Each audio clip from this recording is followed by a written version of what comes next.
Hey friends, are you ready for a dose of fear? Today's story is called Man on the Stairs. Mr. Wu was standing against the railing at the top of the stairs. He's been standing there for the last 3 nights when I get home from work.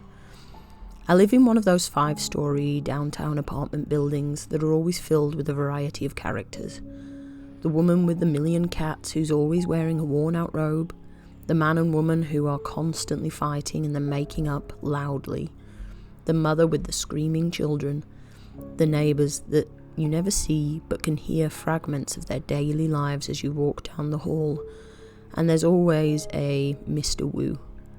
I've been working late for the past week trying to get a story written and ready for print for the Dark County Gazette about the strange disappearance of a couple of local guys.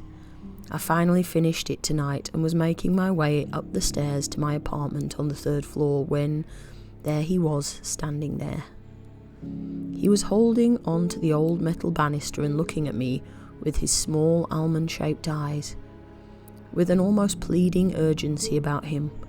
I really didn't know Mr. Wu very well. I had only seen him a few times just passing, and aside from a nod or a quiet hello, he would usually just shuffle on by.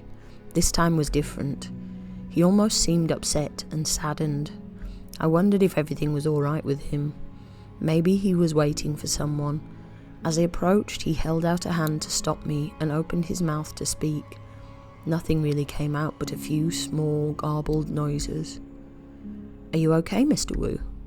Is there something I can do for you?" He looked frustrated and began pointing down the hallway. He seemed fine last night and the night before, like he was just standing there waiting on something. "Do you need some help? Is there someone I can call?" More frantic pointing.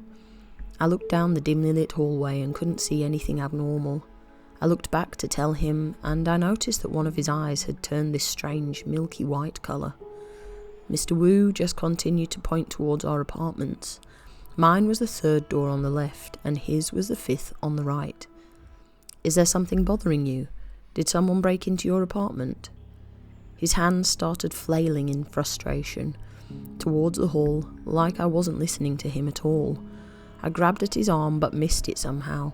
I could have sworn it was like my hand passed right through his arm. He started walking at that point, slowly shuffling his way down the hall in his dirty grey slippers. He kept stopping, turning around and motioning for me to follow. I sighed, giving in, and followed him. I dropped my bag and jacket off in front of my door and continued down to where he was standing. In front of his, he motioned towards the door. Were both of his eyes that milky white colour just a minute ago, I thought to myself. "Are you locked out or something? Do you need me to call the super?" He just motioned towards the door and did a turn with his wrist. I put my hand on the doorknob and looked back at Mr. Wu. He had a different look on his face. This time it was no longer panic or frustration, but calm and a slight smile. He motioned for me to continue. I turned the knob and slowly opened the door and looked back. Mr. Wu was gone. I was alone there in the corridor. I reached into his apartment, flicked on the light switch. There was Mr. Wu, lying on his living room floor. His face was twisted in panic, and his eyes were a milky white. He was dead. Thank you for joining me today. If you got the creeps and enjoyed this story, then please like, comment and subscribe, and join me again next time for another dose of fear. Until then, take care, friends.